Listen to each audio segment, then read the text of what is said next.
मुनीन्द्रः श्रीघनः शास्ता मुनिशाक्यमुनिनिस्तयः सह शाक्यसिंहः सर्वार्थसिद्धः सौधोदानेश्वसः गौतमिर्वाकबन्धुस्स मायादेवी श्रुतस्य सः दिट्ठिबन्धन बान्धय्य तन्हा सोतेन वाहिते दिव्यनायक तारेसि भगवन्तस्य ते नमो। साधु साधु साधु।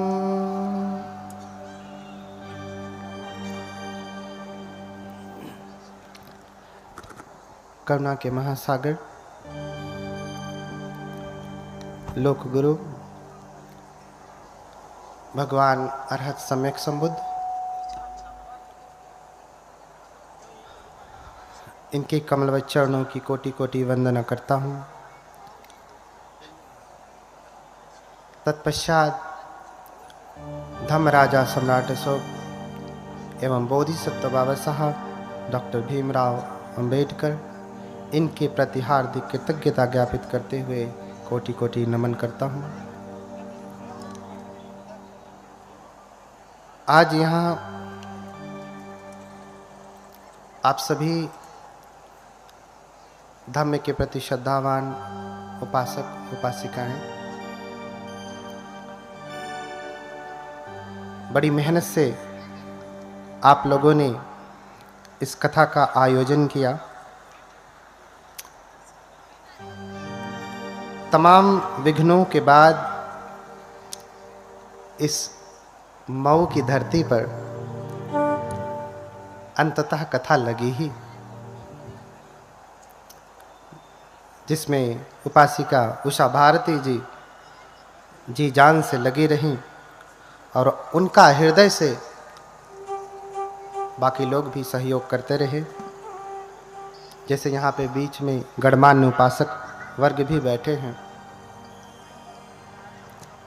माननीय शिवचंद्र राम जी, डॉक्टर रामविलास भारती, मुखराम जी, अनिल मौर्य, संतोष कुमार, अनिल चंद्रा, उषा भारती, भूपेंद्र वीर, सुब्बा राव भारती और सूर्य प्रताप जी।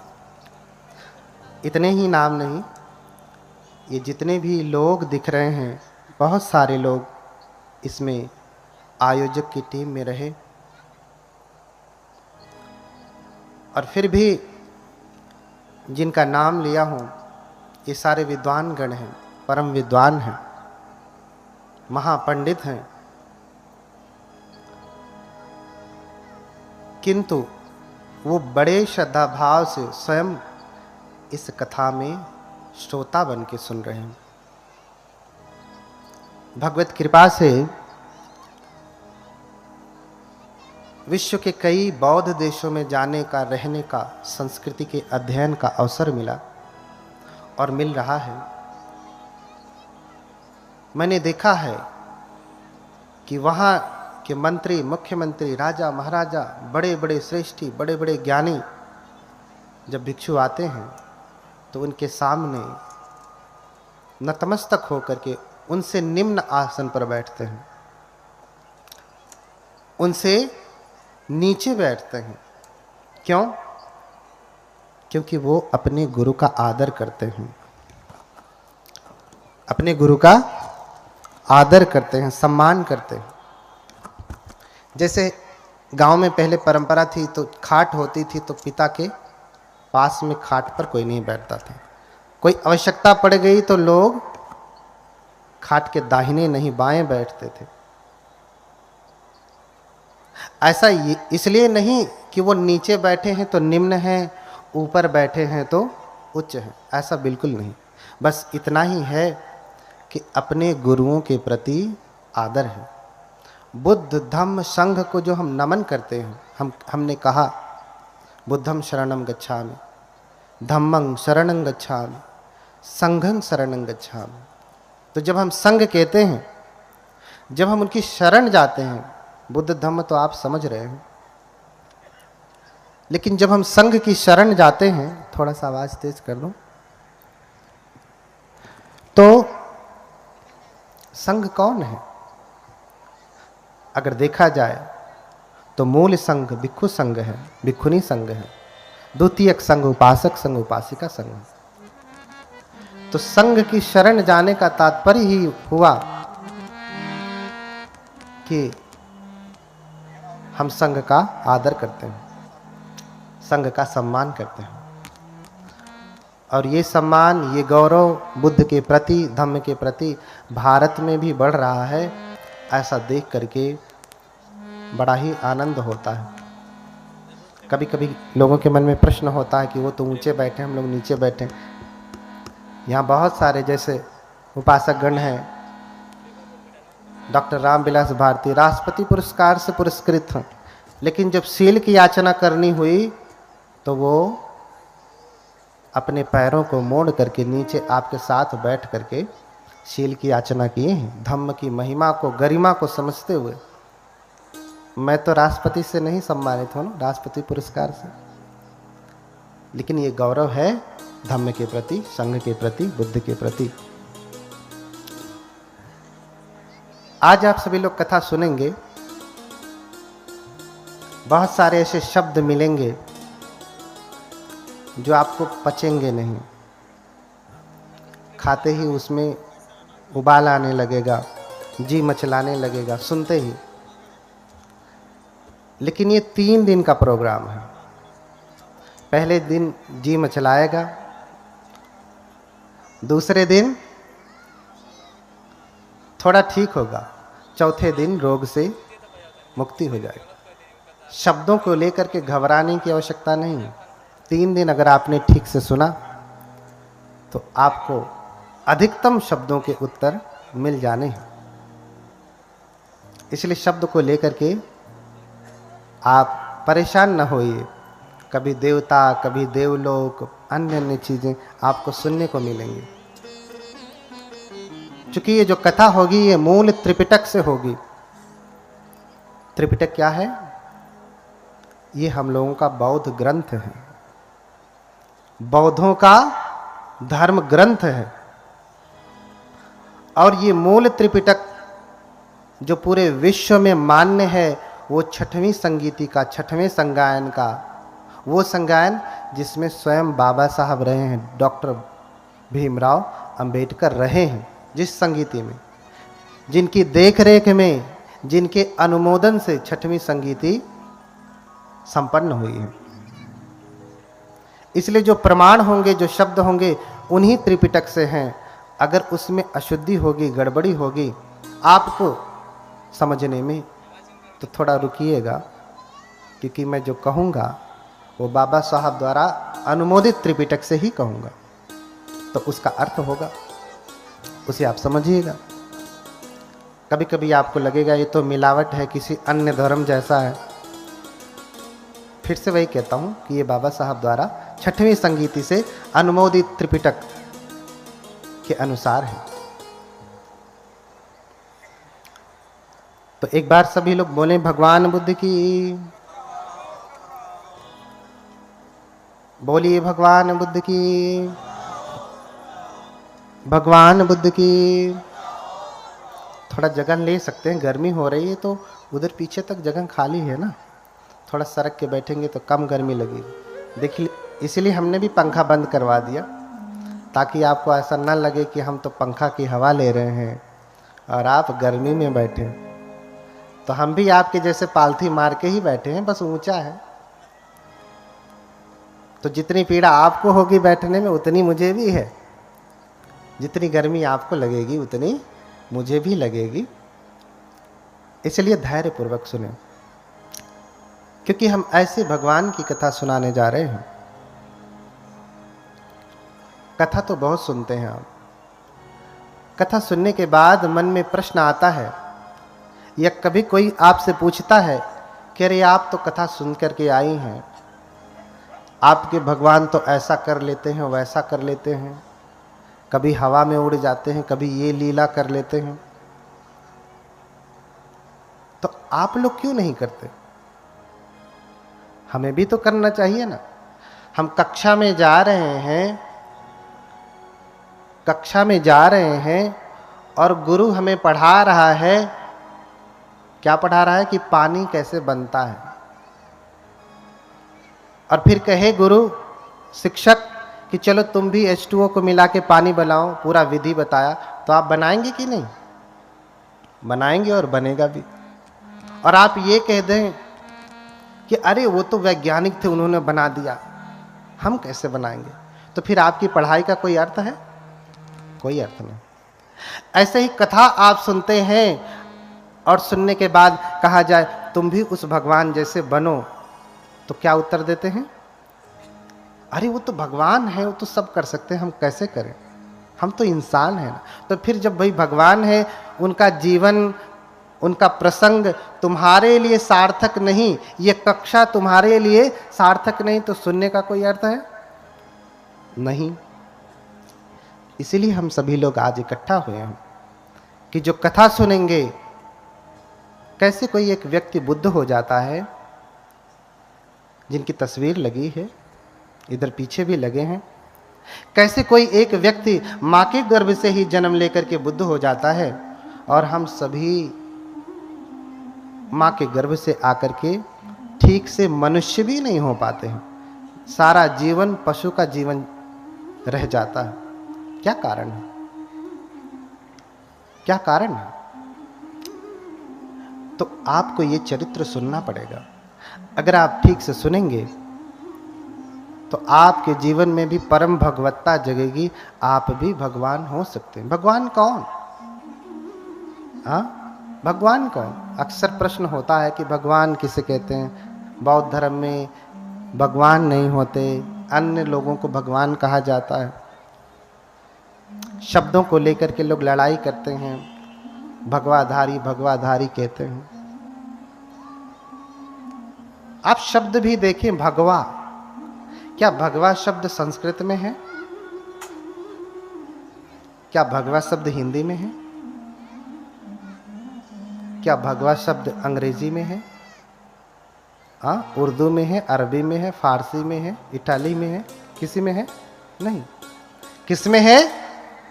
मूल पाली और प्राकृत में ही भगवा है। प्राकृत में भी भगव शब्द है, पाली में भगवा है। और अगर हम ये कहें कि ये भगवाधारी भगवाधारी, तो आप किसको कह रहे हैं? बुद्ध को कह रहे हैं। किसको कह रहे हैं? बुद्ध को कह रहे हैं। क्यों? क्योंकि पाली में ही भगवा शब्द होता है, किसी अन्य भाषा में नहीं होता। और पाली बुद्ध की मूल भाषा है। पाली बुद्ध की मूल भाषा। इसलिए भगवा शब्द समझे, भगवान किसे कहते हैं? भगवा माने भगवान। हिंदी में करेंगे तो भगवान हो जाएगा, हिंदी में भगवान हो जाएगा। पाली में कहेंगे तो भगवा हो जाएगा, भगवतो हो जाएगा, भगवंत हो जाएगा। भगवंत नॉमिनेटिव केस में भगवा भगवंत ही होता है। कथा में लिखा है ना, बुद्ध चरित भगवंत कथा। अब भगवंत से भी आपत्ति होती है। विभक्ति पढ़ेंगे, जैसे हर शब्द का रूप होता है। बालक का संस्कृत में बालक है, बालक बालक होता है ना, ऐसे पाली में बालक हो बालका होगा, दो ही वचन होते हैं। और भगव शब्द का, भगवा शब्द का भगवा ही होगा, भगवंत होगा, पहले ही विभक्ति एक वचन में। नॉमिनेटिव सिंगुलर केस में, पठमा एक वचन में आपको भगवा भगवंत ही होगा। तो भगवा किसे कहते हैं? भगवान किसे कहते हैं? तो कहा कि भग रागोति भगवा। भगवान किसे कहा? भग रागोति भगवा, भग दोषोति भगवा, भग मोहोति भगवा। भाग्यस पाप का धमा भगवाते न मुच्छति। जिसने राग को भग्न कर दिया, क्या कर दिया? राग को भग्न कर दिया। राग क्या है? हमारी पांचों इंद्रियों के द्वारा जो आकर्षण होता है वही राग है। जैसे आंख से रूप देखा, रूप क्या है? जो भी चराचर जगत में दिखाई दे रही आंखों से, ऑब्जेक्ट जो भी है। हम आंख से सुंदर स्त्री देखते हैं तो क्या पैदा होता है? क्या पैदा होता है? राग कि बड़ी सुंदर स्त्री है। कोई स्त्री पुरुष को देखती है इन्हीं आंखों से तो क्या पैदा होता है? चक्षुना संपस्सजो रूपं उपपज्यति चक्षु विज्ञानम। जब आंख से हम रूप देखते हैं तो क्या पैदा होता है? चक्षु का विज्ञान पैदा होता है। वो अच्छा और बुरा दोनों हो सकता है। स्त्री सुंदर है तो बहुत सुंदर है, स्त्री कुरूप है तो अरे, ऐसे पुरुष के संदर्भ में भी। तो जिसने राग को भग्न कर दिया, आंखों से हम राग पैदा करते हैं। देखिए, हम हर चीज से स्वाद लेते हैं, स्वाद नहीं लेते। जिस चीज में स्वाद नहीं है वो चीज आप कभी भी नहीं खाते। अच्छा, स्वाद आपने स्वाद लिया है? किस किस चीज से स्वाद लिया है बताएं?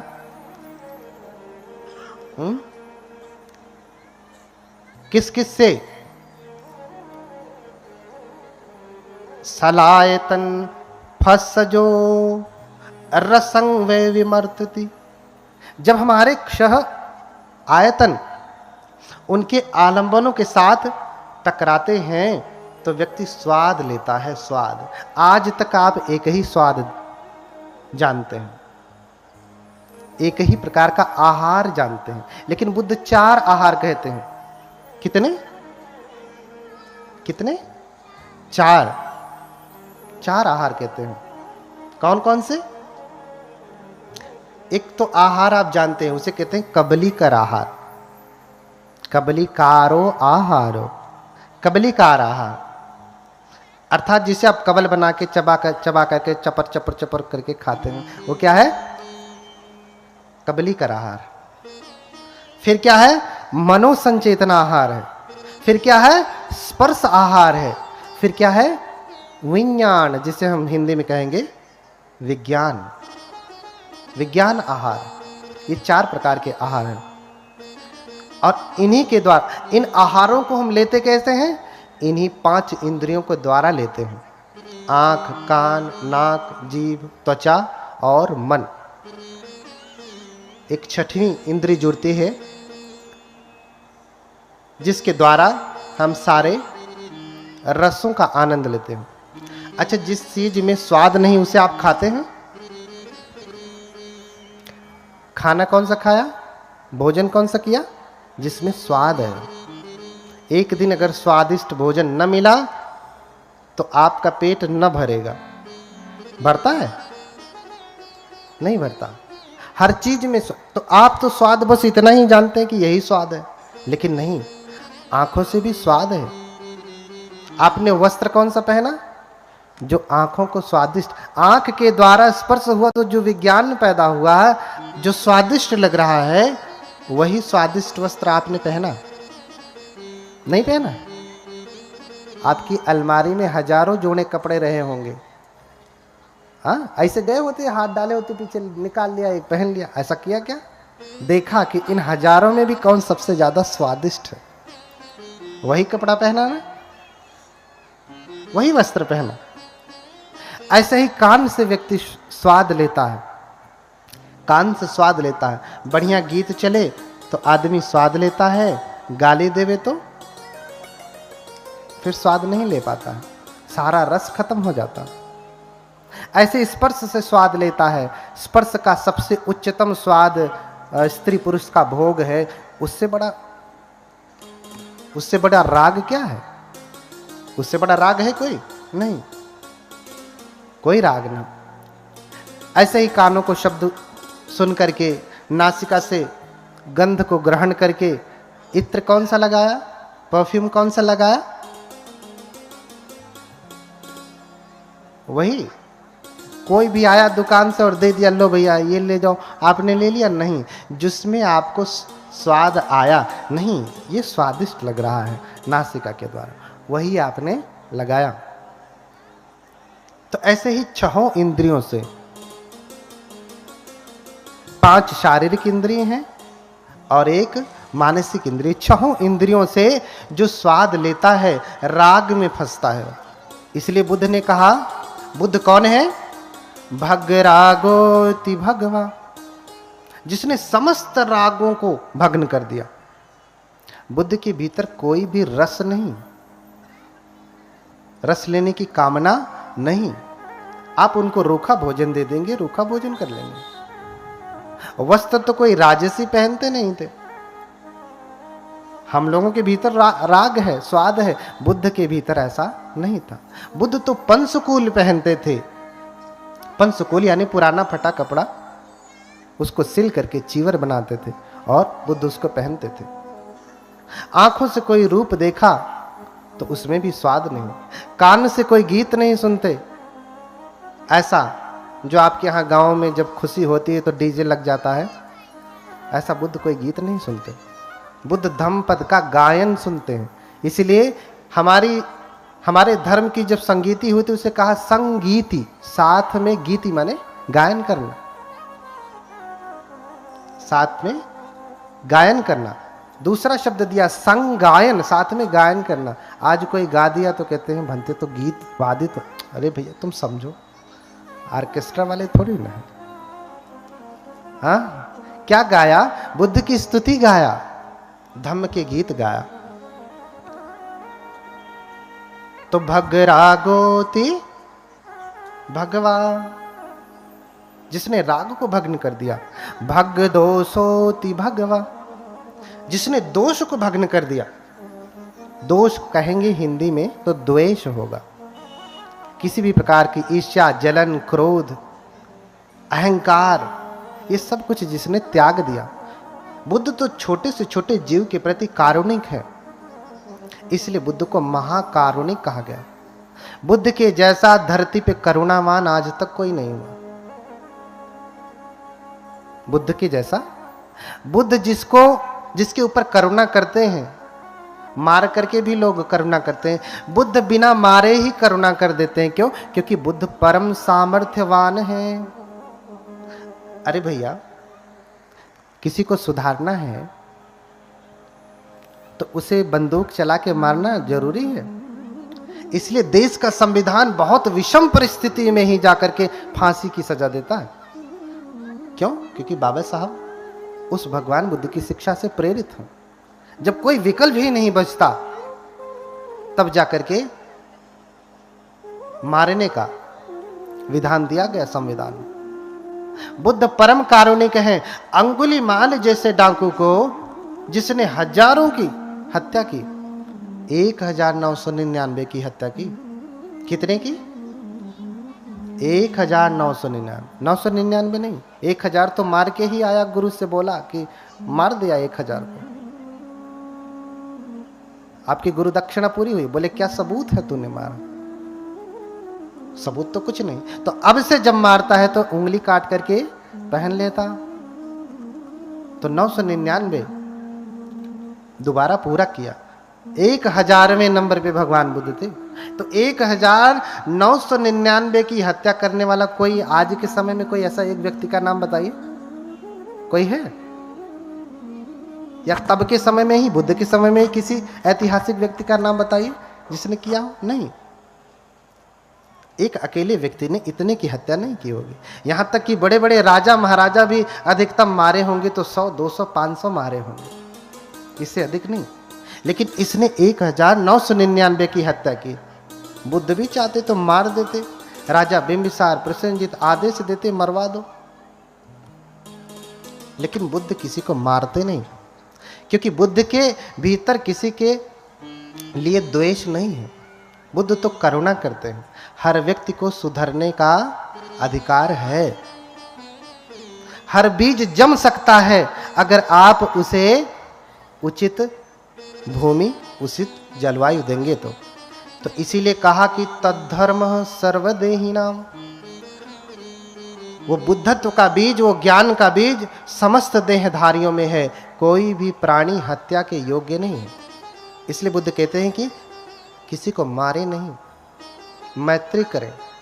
और जब किसी से आप मैत्री करेंगे तो मारने की नौबत नहीं आएगी। आप अपने बेटे को मार सकते हैं, बेटी को मार सकते हैं? नहीं, क्योंकि इतनी मैत्री, इतना प्रेम, इतनी करुणा भरी है उसके प्रति, चाहे कितनी विषम परिस्थिति आ जाए आप मारने वाले नहीं हैं। इसलिए माँ के प्रेम को, माँ की मैत्री को सर्वश्रेष्ठ प्रेम, मैत्री और करुणा कहा। तो बुद्ध अंगुलीमाल जैसे व्यक्ति को भी मारते नहीं, उसे रास्ते पे ला देते हैं। क्यों? क्योंकि बुद्ध परम सामर्थ्यवान है, बिगड़े से बिगड़े व्यक्ति को भी सीधा कर लेते हैं। इसलिए बुद्ध को कहा गया सत्था देव मनुष्यानम। बुद्ध क्या है? शास्ता है।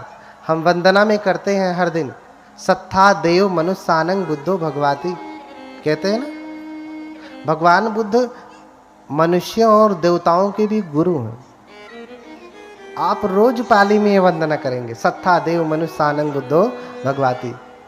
देव मनुष्यानम, अगर मनुष्य ही देव होता है तो फिर दूसरा शब्द लगाने की क्या आवश्यकता है?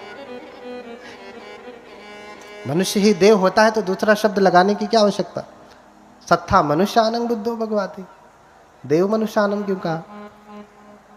तो बुद्ध परम सामर्थ्यवान है, बिना मारे, बिना चोट पहुंचाए व्यक्ति को सन्मार्ग पे लगा देते हैं। भैया तुम सच में भगवान हो तो ठीक करके दिखाओ ना, गोली मारना तो आम आदमी कर लेता है।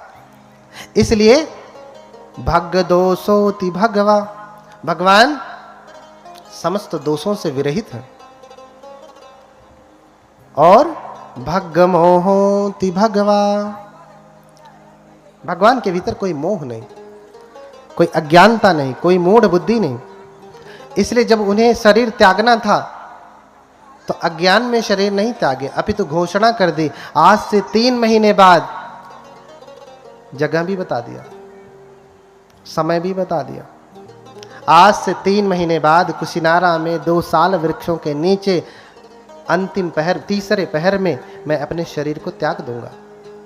और हुआ भी ऐसे। भगवान 3 महीने बाद कुशिनारा, कुशीनगर में पहुंचते हैं, 2 साल वृक्षों के नीचे लेटते हैं और अंतिम पहर जैसे ही शुरू होता है भगवान अपने शरीर को त्याग देते हैं। ऐसा कोई हुआ आज तक जिसने कहा कि इतने बज के इतने मिनट पे मरूंगा और मर गया? बता दे। क्यों? क्योंकि बुद्ध सारे मोहों से विरहित है। बुद्ध परम सजग है, परम ज्ञानी है। उनके भीतर मोह अर्थात बाल बुद्धि, अज्ञानता, मूर्खता, बुद्ध उन सब से परे हैं। इसलिए भग रागोति भगवा, भग दोषोति भगवा, भग मोहोति भगवा, भगस पाप का धम्मा भगवाते न उच्चति। जिसने समस्त पापों को उत्पन्न करने वाली जड़ को ही भग्न कर दिया, तोड़ दिया, खंडित कर दिया, उसे क्या कहते हैं? भगवान कहते हैं। भगवान, उससे भगवान कहते हैं। यानी बुद्ध किसी भी प्रकार का दोष नहीं करते। बुद्ध पत्नी के साथ नहीं रहते, बुद्ध बच्चे को के साथ नहीं रहते, बुद्ध गृहस्थी में नहीं रहते, बुद्ध ऐसा कोई कार्य नहीं करते जिससे पाप पैदा होता है या पाप को बढ़ावा मिलता। भग्गस पाप का धम्मा, जितने धर्म अर्थात क्या होता? भग्गस पाप का धम्मा, धर्म का अर्थ आप क्या समझते हैं? धम्म अर्थ आप क्या समझते हैं? अगर आप पाली पढ़ेंगे तो बहुत सारे अर्थ हैं धम्म के, एक ही अर्थ नहीं है। धम्म का मतलब बौद्ध धर्म ही नहीं होता। धम्म का मतलब होता है नैसर्ग का नियम, प्रकृति का नियम, फेनोमेना। और डॉक्ट्रिन भी होता, बुद्ध की शिक्षा भी होती है। तो जितने भी पाप को उत्पन्न करने वाले ताड़ित नहीं होता। आप विदेशों की बात छोड़ दीजिए, भारत में ही कोई ऐसा राज्य बता सकते हैं जहां सिर्फ बौद्ध लोग हैं? सुना? बता सकते हैं? सिक्किम का नाम सुना है? पूरे बौद्ध लोग हैं। यहां तक कि अरुणाचल में भी बौद्ध लोग हैं। आप जाएंगे हिमाचल में तो अधिकतम संख्या तिब्बती बौद्ध धर्म को मानने वाले हैं। लद्दाख जाएंगे, पूरे कौन है? बौद्ध। कभी आपने सुना वहां पे ऐसा होता? अपवाद तो हर जगह है, लेकिन आपने सुना कि वहां किसी के साथ दुर्व्यवहार हो रहा? जैसे आज आपके प्रदेश में खड़े खड़े बहन बेटियों की इज्जत नहीं रह जाती, ऐसा आपने सुना कभी किसी न्यूज़पेपर में? सुना होगा तो वर्ष में एक आध बार। कितनी बार? वर्ष में एक आध बार। क्योंकि बुद्ध का ही वचन है, यो हवे रखति धम्मं धम्मं रखति सो परे। क्या कहा? जो धर्म का पालन करता, रखति माने रक्षा करना। क्या करना? रक्षा करना। तो धर्म की रक्षा कैसे होगी? उसका पालन करने से होगी। आपने गाड़ी ले लिया और लाके खड़ी कर देंगे तो गाड़ी सुरक्षित बची रहेगी? कभी चालू मत करिए, कभी कुछ मत करिए, चलाइए मत। आपकी ये भौतिक गाड़ी भी अगर आप 1 वर्ष तक ला करके खड़ी कर देंगे तो वो चलेगी नहीं। तो रक्षण कैसे होता है? उसका पालन करने से।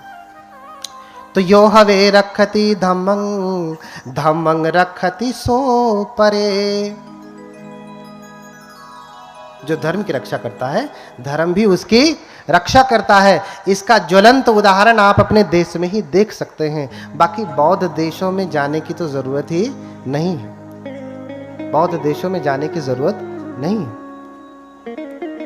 इतना सामर्थ्य है भगवान बुद्ध के धम्म में, भगवान बुद्ध की शिक्षा में, भगवान बुद्ध के ज्ञान में।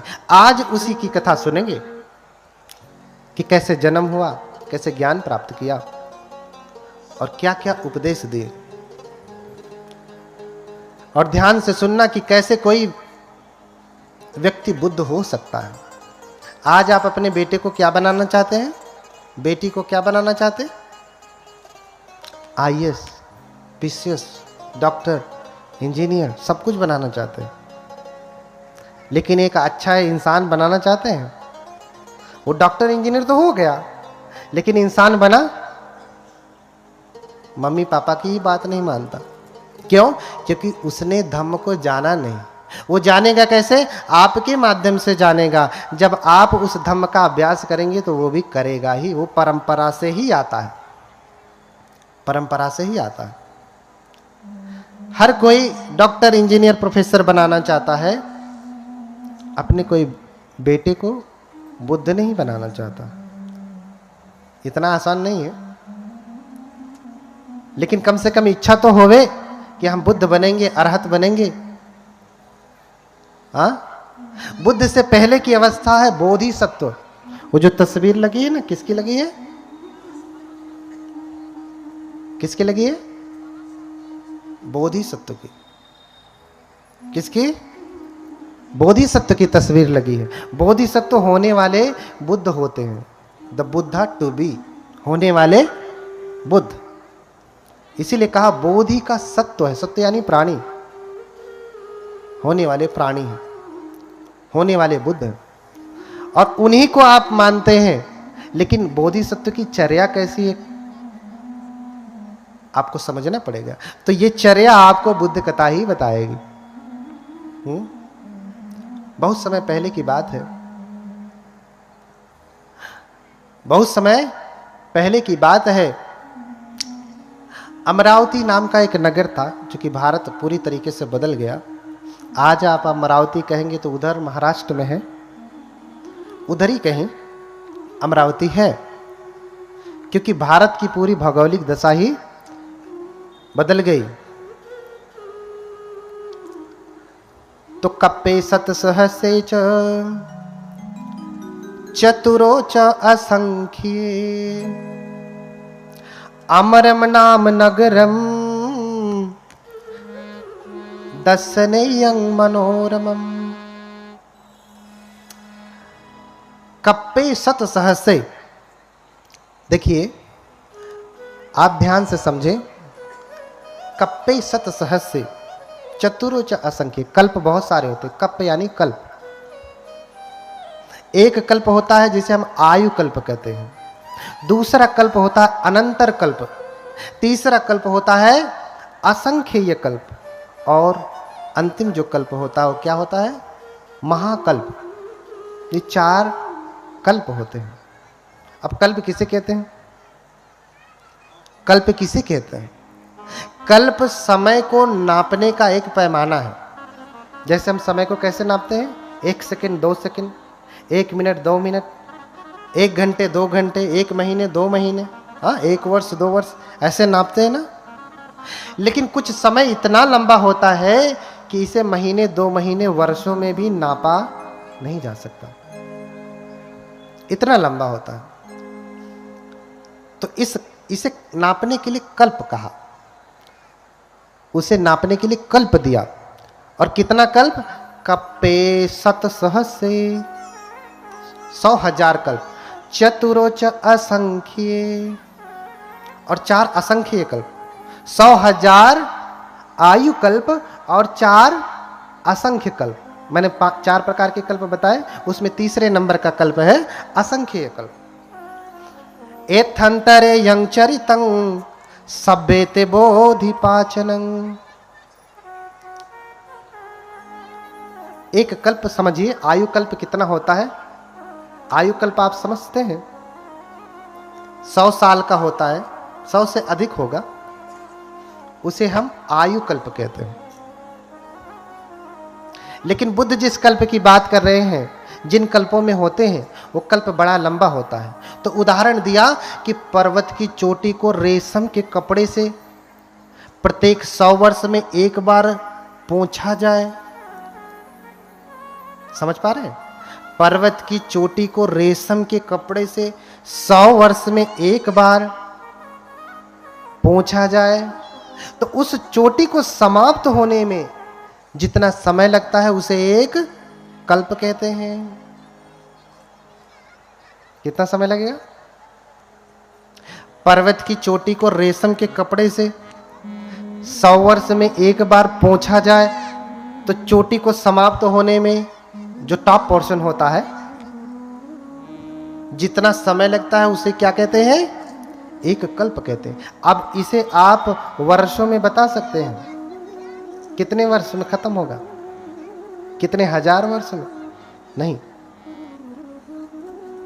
दूसरा उदाहरण दिया हमारे त्रिपिटक में कि 1 योजन लंबा, 1 योजन चौड़ा, 1 योजन ऊंचा कोई भेरी हो।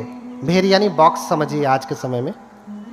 1 योजन कितना होता है? 1 योजन में 3 कोस, और 1 कोस में 3 किलोमीटर। कहीं कहीं 4 का वर्णन है, 3 ही मेजर समझा जाता। तो 1 योजन में कितने किलोमीटर हो गए? 9। 1 योजन में 3 कोस, और 1 कोस में कितने किलोमीटर? 3। तो 3 तिया 9। कोई भेरी यानी बॉक्स समझिए, कोई डब्बा हो, कंटेनर हो जिसमें आप चावल वावल रखते हैं ना, कितना बड़ा हो? देखिए बुद्ध कब पैदा होते हैं, बुद्ध कैसे पैदा होता है, कितना समय लगता है। अभी समय बता रहा हूं कितने समय में पैदा होते हैं, कैसे पैदा होते हैं। 9 किलोमीटर लंबा, 9 किलोमीटर चौड़ा और 9 किलोमीटर ऊंचा। क्या हो? भेरी हो। और उसमें क्या रखे हो? सरसों के दाने रखे हो। प्रत्येक 100 वर्ष में एक सरसों का दाना निकाला जाए, तो दाना समाप्त होने में जितना समय लगता है उसको क्या कहते हैं? एक कल्प कहते हैं। ये कल्प की व्याख्या उसी त्रिपिटक से है जिस त्रिपिटक का अनुमोदन स्वयं बाबा साहब ने किया। ये बुद्धों का कल्प है, उत्पन्न होने का समय है, बुद्धों के उत्पन्न होने का समय है। तो इसको आप कितने वर्षों में गणना करके बता सकते हैं? 1000, 2000, लाख, करोड़ नहीं, ये वर्षों में बताया नहीं जा सकता कि कितना लंबा समय, बहुत लंबा समय आप अनुमानित कर लीजिए। तो इस प्रकार से एक अमर नाम का नगर था। एक तपस्वी थे सुमेध, जो तपस्या करते थे। क्या करते थे? तप करते थे। हिमालय में जाकर के तप करते थे। क्यों तप करते थे? क्योंकि जब उनका जन्म हुआ तो माता पिता सब कुछ छोड़ करके चले गए। सबके माता पिता सब कुछ छोड़ के ही जाते हैं, लेकिन किसी की आंखें खुलती हैं, किसी की नहीं खुलती हैं। और जब सब कुछ छोड़ करके गए तो सुमेध सोचने लगे कि इतने मेरे पितामह सामर्थ्यवान थे, मेरे पिता सामर्थ्यवान थे, लेकिन ये कुछ भी लेकर के नहीं गए। क्यों? क्योंकि पूरी हवेली बनाया, और जब खाता बही वाला पूरा निकाल करके विवरण दे दिया कि इतना तुम्हारे पिता का धन है, इतना तुम्हारे पितामह का धन है, ऐसे करके यावता सत्तमः युगा 7 पीढ़ियों का पूरा विवरण दे दिया कि ये परंपरागत चलने वाला धन है। तो सुमेध सोचने लगे, मेरे पिता भी नहीं लेकर के गए, दादा भी नहीं लेकर गए, परदादा भी नहीं लेके गए, उनके भी पिता दादा परदादा, उनके ऐसे 7 पीढ़ियों से कोई नहीं लेकर के गया। ये धन तब से है, तो क्या मैं जब मरूंगा तो इसे लेकर के जाऊंगा? हाँ, क्या मैं इसे लेकर के जाऊंगा? नहीं। जब वो खाली हाथ से गए तो मैं भी खाली हाथ से ही जाऊंगा, हाथ में लेकर के नहीं जाऊंगा। इसलिए कबीरदास कहते हैं कि कबीर सोधन संचिए जो आगे को होए, अरु शीस चढ़ाए पोटली ले जात न देखा कोई। किसी को देखा आपने? ऐसे धन का संग्रह करें जो आगे को होए, अर्थात आपके साथ वो धन चले। जहां आप जाएं आपके साथ आपका धन जाए। तो कौन सा धन जाएगा? जो अलमारी में रखा है, कि जो बैंक में रखा है, कि जो आपने यहां पे बनाया है, ये जाएगा? तो इसलिए कबीरदास कहते हैं कि कबीर सोधन संचिए जो आगे को होए, जो आगे आगे चले, आपके साथ चले। क्यों? क्योंकि शीस चढ़ाए पोटली। गठरी बांध करके देखा किसी को? ले जात न देखा कोई। सर पे बांध करके कोई लेके जाता नहीं। अरे उस समय भाई गठरी थी, फट जाती होगी रास्ते में। आज तो बढ़िया बढ़िया सूटकेस है, लुई फिलिपी, तो कौन कौन सा है, भर लो उसमें, लेके जाना। महंगे वाले 10,000 20,000 1 लाख का बैग बनवा लो, उसमें लेके जाना। ले जा पाएंगे? नहीं। कोई ऐसा बैग नहीं बना, कोई ऐसी गठरी नहीं बनी जिसमें आप लाद करके लेकर के जाएंगे। तो यही सोच रहे हैं सुमेध कि मैं सर पे लाद करके लेकर के जाऊंगा नहीं। इसलिए मुनादी करवा देते हैं कि जिसको जो चाहिए सो ले जाए। मुनादी करवा दिया कि मेरे घर में जो कुछ भी है, जिसको जो चाहिए सो ले जाए। एक बार आप अपना घर खुला करके छोड़ दीजिए और कहिए जिसको जो चाहिए सो ले जाए, तो गरीब तो छोड़ दीजिए, धनवान भी लूटने पहुंच जाएगा। गरीब बाद में पहुंचेगा, धन अरे रुक, अमीर तो पहले ही उसे अपना रब दिखा करके रोक देगा। हाँ, तो एक एक करके सारे, जिसे धन मिला सो धन ले गया, जिसे आसन मिला आसन ले गया, जिसे चारपाई मिली चारपाई ले गया, बेड ले गया, बिस्तरा ले गया, कंबल ले गया। हाँ, दरवाजा तक तोड़ के, खिड़कियां तक तोड़ करके लोग लेके चले गए। बस उनके इमारत का ढांचा बना। देख करके सुमेध हंसते हैं कि ये कितने ज्ञानी लोग हैं। इन्हें लगता है मैं लुटा रहा हूं तो मैं खो रहा हूं, और ये लेके जाएंगे तो ये बचा लेंगे। हाँ, ये बचा लेंगे। इसलिए सब कुछ छोड़ दिया और ऋषि का वेश धारण कर लिया, सन्यासी का, प्रवज्जित का रूप धारण कर लिया। बुद्ध को भी ऋषि कहा गया। क्या कहा गया? धम्मं देशेसि महेशिनो।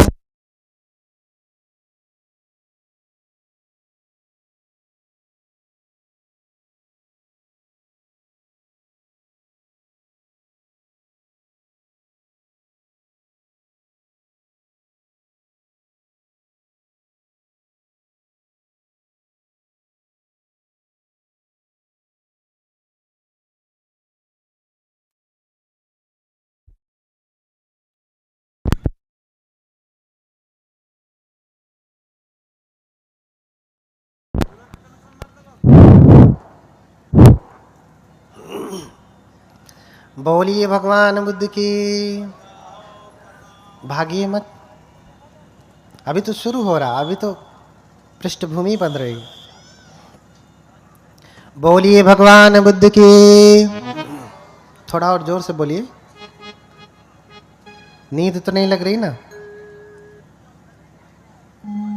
बोलिए भगवान बुद्ध की। और जोर से बोलिए भगवान बुद्ध की। अब भाग जाएगी नींद। जब लड़ाई होती तब देखिए कितना तेज बोलते हैं। अरे तय सुन रे, तय सुन। बोलिए भगवान बुद्ध की। हाँ,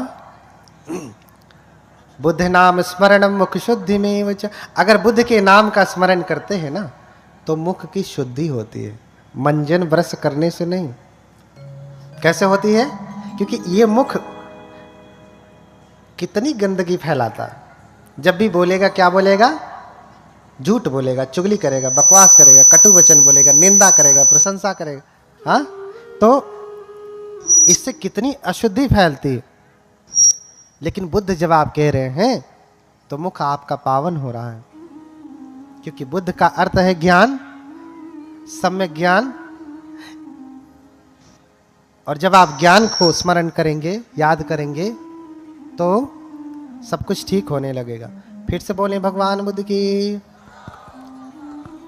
हाँ, तो इसी वे समगहेत्वान विहरन्तो समाहितो सताहभ्यन्तरे पंचो अभिज्ञा अठ विधम पिच। हाँ, थोड़ा तेज करिए। तो ये धन मैं अपने साथ लेकर के नहीं जाऊंगा, क्योंकि मेरे दादा परदादा पितामह ये कोई लेकर के नहीं गया, मैं भी लेकर के नहीं जाऊंगा। इसलिए त्याग दिया और ऋषि का वेश धारण कर लिया। ऋषि यानी तपस्वी, मुनि यानी तपस्वी। बुद्ध को भी मुनि कहा, और मुनि की बड़ी परिभाषा की। मुनि की बड़ी परिभाषा की कि कोई मौन रहने से मुनि नहीं होता। न मौने न मुनि होती। मूल्य रूपो अविद्यसु यो चतुलंग वपग्गः वरमादाय पंडितो पापानि परिवज्जेति स मुनि तेन सो मुनि यो मुनाति उमो लोके मुनि तेन पवुच्यति। यानी जिसने समस्त पापों को त्याग दिया वो मुनि कहलाता है। समस्त पापों को त्यागने वाला कौन है? भगवान बुद्ध है। यही महामुनि है। इसका ज्वलंत उदाहरण आपको देखना हो तो आप म्यांमार में चले जाइए। म्यांमार में एक